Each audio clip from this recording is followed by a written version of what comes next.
Hi, I'm Nancy, and we're going to be doing circle time today at Sweet Spirits. And today we're going to be reading the book The Tale of Squirrel Nutkin by Beatrix Potter.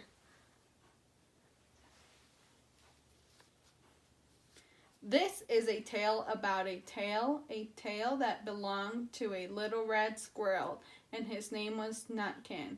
He had a brother called Twinkleberry and a great many cousins. They lived in a wood at the edge of a lake.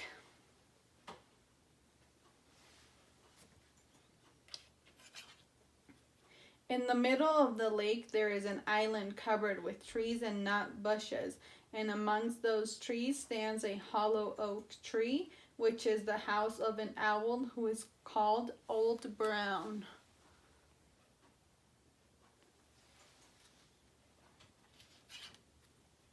One autumn, when the nuts were ripe and the leaves of the hazel bushes were golden and green, Nutkin and Twinkleberry and all the other little squirrels came out of the wood and down to the edge of the lake.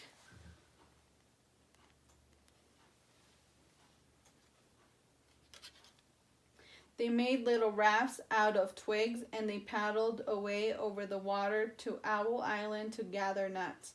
Each squirrel had a little sack and a large oar, and spread out his tail for a sail.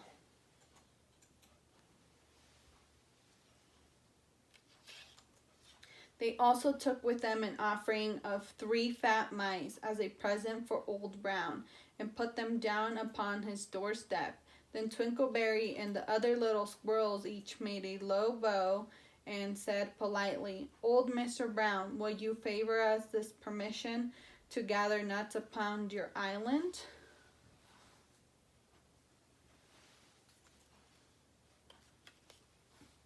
But Nutkin was excessively impertinent in his manners. He bobbed up and down like a little red cherry, singing, riddle me, rot tot tote, a little wee man in a red, red coat, a staff in his hand and stone in his throat. If you'll tell me this riddle, I'll give you a groat. Now this riddle is as old as the hills. Mr. Brown paid no attention whether the Nutkin. He shut his eyes obstinately and went to sleep.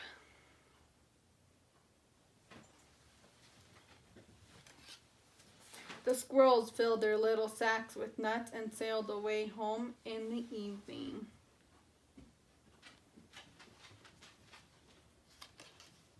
But next morning all came back again to Owl Island, and Twinkleberry and others brought a fine fat mole and laid it on the stone in front of Old Brown's doorway and said, "Mr. Brown, will you favor us with your gracious permission to gather some more nuts?"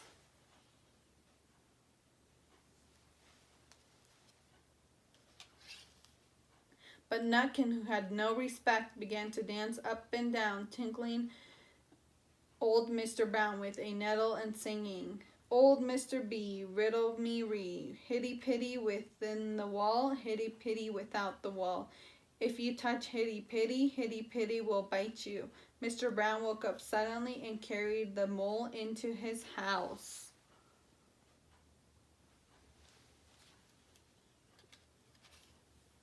He shut the door in Nutkin's face. Presently a little thread of blue smoke from a wood fire came up from the top of the tree, and Nutkin peeped through the keyhole and sang, "A house full, a hole full, and you can not gather a bowl full."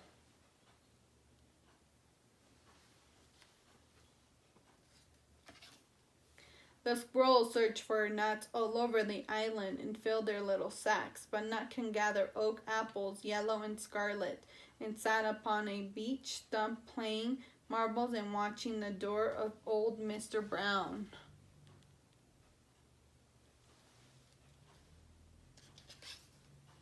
On the 3rd day the squirrels got up very early and went fishing. They caught 7 fat minnows as a present for Old Brown.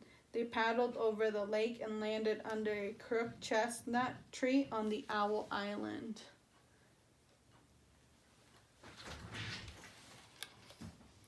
Twinkleberry and his 6 other little squirrels each carried a fat minnow, but Nutkin, who had no nicer manners, brought no presents at all. He ran in front, saying, The man in the wilderness said to me, 'How many strawberries grow in the sea?'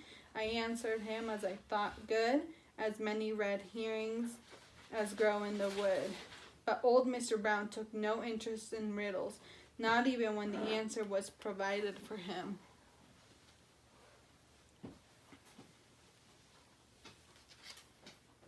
On the 4th day, the squirrels brought a present of 6 fat beetles, which were as good as plums and plum pudding for old Mr. Brown. Each beetle was wrapped up carefully in a dock leaf fastened with a pine needle pin. But Nutkin sang as rudely as ever, 'Old Mr. B, riddle me ree, flower of England, fruit of Spain, met together in a shower of rain, put in a bag, tied round with a string. If you'll tell me this riddle, I'll give you a ring,' which was ridiculous of Nutkin because he had not gotten any ring to give to Mr. Old Brown.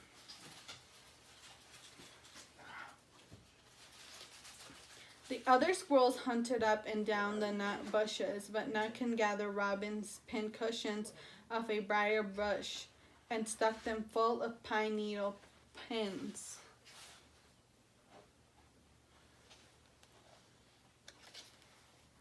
On the 5th day, the squirrels brought a present of wild honey. It was so sweet and sticky that they licked their fingers as they put it down upon the stone.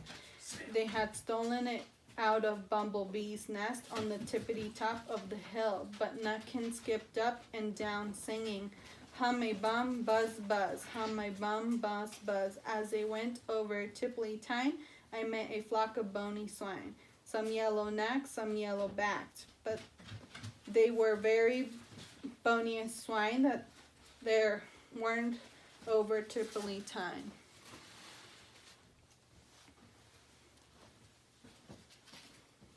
Old Mr. Brown turned up his eyes in disgust, and the impatient of Nutkins, but he ate up the honey.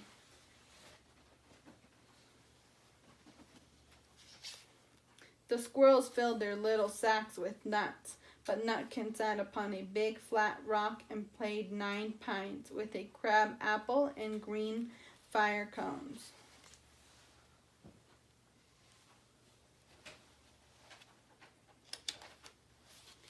On the 6th day, which was Saturday, the squirrels came again for the last time. They brought a new laid egg in a little rush basket as the last parting present for Old Brown. But Nutkin ran in front, laughing and shouting, 'Humpty Dumpty lies on the back, with a white counterpane round his neck. 40 doctors and 40 wrights cannot put Humpty Dumpty to rights.'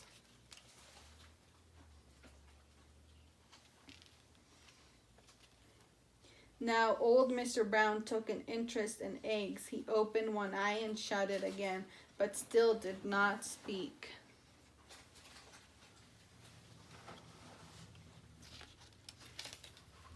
Nutkin became more and more impertinent. 'Old Mr. B, old Mr. B, hickamore, huckamore, and a king's kitchen door. All the king's horses and all the king's men couldn't drive hickamore off the king's kitchen door.' Nutkin danced up and down like a little sunbeam, but still Old Brown said nothing at all.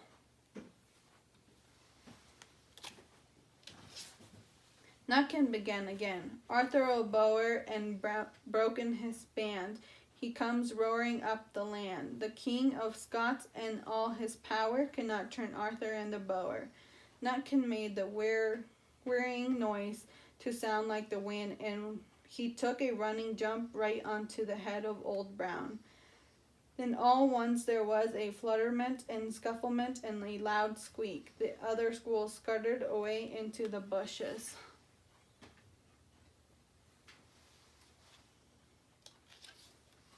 When they came back very cautiously, peeping round the tree, there was Old Brown sitting in his doorstep, quite still with his eyes closed, as nothing happened.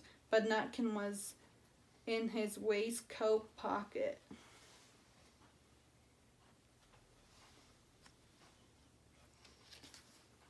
This looks like the end of the story, but it isn't.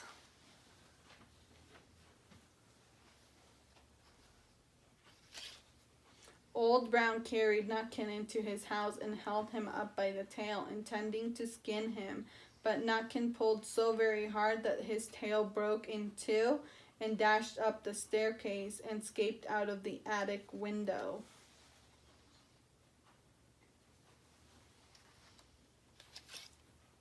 And to this day, if you meet Nutkin up a tree and ask him a riddle, he will throw sticks at you and stamp his feet and scold and shout, "Cuck, cuck, cuck, curra, cuck." The end. Thank you for joining us today.